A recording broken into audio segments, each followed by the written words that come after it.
Feeling is the Secret is a self-help classic by Neville Goddard. The book advances the idea that our emotions and feelings are the keys to manifesting our desires and creating the reality that we want. Chapter 1 of the book is entitled Law and Its Operation, and it lays the foundation for the book's core concepts. In this chapter, Goddard explores the laws that govern our reality, particularly the roles of feeling and emotion. The law that Goddard is referring to is the law of consciousness, and he states that knowledge of the law of consciousness and the method of operating this law will enable you to accomplish all you desire in life. Armed with a working knowledge of this law, you can build and maintain an ideal world. The central theme of the chapter is the idea that feeling is the secret to manifesting our desires. Goddard asserts that our feelings create our reality, and they are more important than mere thoughts or words. He encourages readers to understand that it's the emotional state associated with a desire that determines its manifestation. To manifest is to make something evident or certain by showing or displaying. And we literally speed this process up by feeling as if we already have what we desire. We speed this up by having elevated emotions regarding our desires. In other words, we get emotionally involved with what it is that we want. So if you're desiring a new home, a new relationship, a new position, an increase in pay, you have to focus on that desire and imagine how it would feel to actually have what it is that you are desiring. How does it feel to walk in that new home for the first time? What does it feel like to hear congratulations, you've got the job? You have to imagine your desire and what it would feel like if it had already happened. Goddard also introduces the concept of the subconscious mind, which he believes is the bridge between our conscious desires and their realization. He tells us that the subconscious mind responds directly to our feelings and emotions. He notes that the conscious generates ideas and impresses these ideas on the subconscious. The subconscious receives ideas and gives form and expression to them. Ideas are impressed on the subconscious through the medium of feeling. So the key to manifesting our desired reality then is by influencing our subconscious mind with feelings. Now, it's important to understand that our subconscious minds are influenced by our feelings regardless of whether those feelings are good or bad. Neville says it this way: the man who does not control his feeling may easily impress the subconscious with undesirable states. By control of feeling is not meant restraint or suppression of your feeling, but rather the disciplining of self to imagine and entertain only such feeling as contributes to your happiness.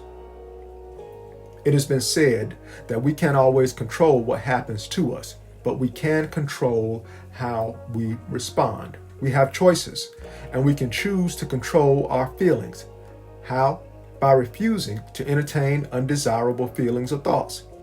Whenever we have a negative thought or a thought that is contrary to our desired state of being, we have the ability to immediately shift our thinking to a positive thought. Instead of constantly thinking about lack of money or resources, say to yourself, I am so happy and grateful now that I have more than enough money and resources to live the life that I want to live. You cancel the negative thought with a positive thought, and then in your mind you visualize and get emotionally involved with the feeling that your positive thought has actually happened. How would you feel if you had the money you visualized? How would you feel if you had the good health that you desire? Or how would it feel to have the house and or the spouse of your dreams? Goddard notes that every feeling makes a subconscious impression, and unless it is counteracted by a more powerful feeling of an opposite nature, must be expressed. So we have to make sure that we impress our subconscious with positive feelings and emotions. Sensation precedes manifestation, and it is the foundation upon which all manifestation rests. So we can't possibly manifest the reality we want without feeling the reality first. The subconscious accepts as true that which you feel as true, and because creation is the result of subconscious impressions, you, by your feeling, determine creation. So Goddard discusses the subconscious mind, and then he notes that there are two ways to enter the subconscious mind. The first is through sleep. He begins the chapter by stating that sleep, the life that occupies 1/3 of our life here on earth, 1/3 of our stay here on earth, is the natural door into the subconscious.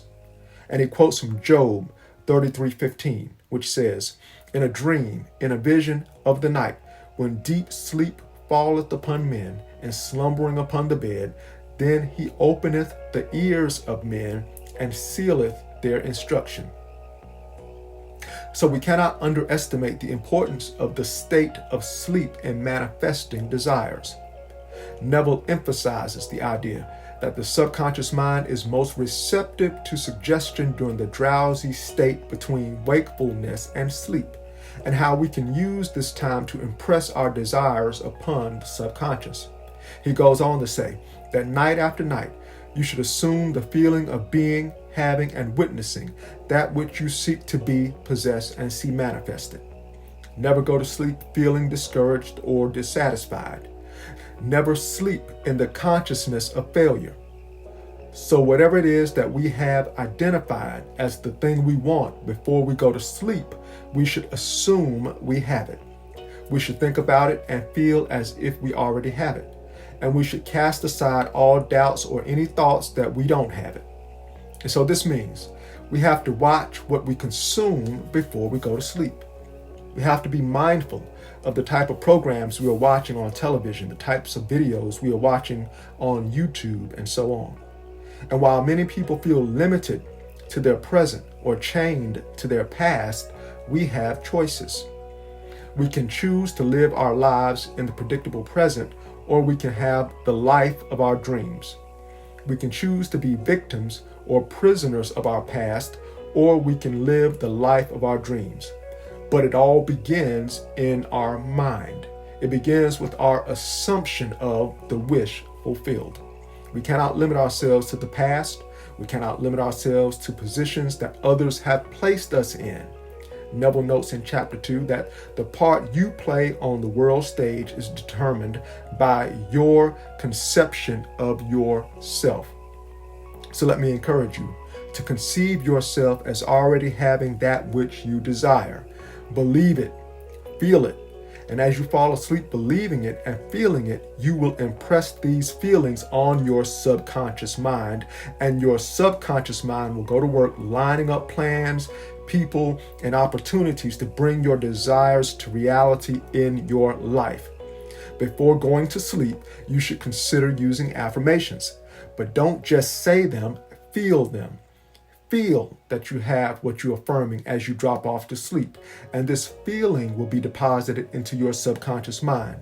He concludes the chapter on sleep this way: while you are awake, you are a gardener selecting seed for your garden. And he quotes John 12:24, which says, "Except a corn of wheat fall into the ground and die, it abideth alone. But if it die, it bringeth forth much fruit." Your conception of yourself as you fall asleep is the seed you drop into the ground of the subconscious. Dropping off to sleep feeling satisfied and happy compels conditions and events to appear in your world which confirm these attitudes of mind. In chapter 3, Goddard discusses prayer. He begins by quoting Matthew 6:6, which says, "When you pray, enter into your closet, and when you have shut the door, pray to your Father which is in secret, and your Father which is in secret shall reward you openly."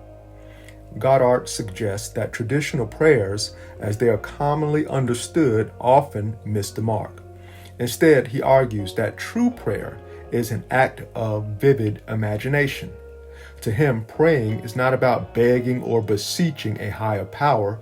It's about using your imagination to create a mental image of your desires as if they have already been fulfilled. Matthew 11:28 says, "Whatsoever things ye desire when ye pray, believe that you have received them, and ye shall have them." So the key to effective prayer is feeling the reality of your desires. When you pray, you should enter a state where you can feel the emotions and sensations associated with your wish fulfilled. This emotional involvement is what he calls the feeling of the answer. Prayer is the art of assuming the feeling of being and having that which you want. And prayer, in Goddard's view, should be infused with unwavering faith and belief that what you're praying for is already yours. Doubt or lack of faith can hinder the manifestation of your desires. So we should never ever have doubt. We should always remain in a constant state of faith. Faith is the bridge between your imagination and your reality. Faith is the substance of things hoped for, evidence of things yet seen. Although the thing you desire hasn't manifested in your physical reality, you believe that you have it, and as you persist in that belief, your subconscious mind, which is influenced by sleep and prayer, according to Goddard, will bring it to pass. Goddard's approach to prayer is closely related to visualization. He believes that you should use your imagination to create a mental picture of your desired outcome, and then immerse yourself in that mental scene with all of your senses engaged. This practice helps make the prayer more effective. So many of us were taught to pray before we go to sleep, and this is good. But I think that many of us haven't been taught how to pray before we go to sleep. Those evening prayers should include our feeling of the wish fulfilled. We should feel the elevated emotions of having what we desire. That's how we should drift off to sleep. We should live in the end. This means that after you have prayed and imagined your desire fulfilled, you should continue to live your life as if it has already come to pass. This reinforces your belief and commitment to the desired outcome. Neville concludes by discussing feeling. He says faith is feeling. He quotes Matthew chapter 9, verse 29, which says, "According to your faith, be it unto you," to suggest that which we feel ourselves to be, we are. So in conclusion, Feeling is the Secret by Goddard explores the power of our thoughts and emotions in shaping our reality.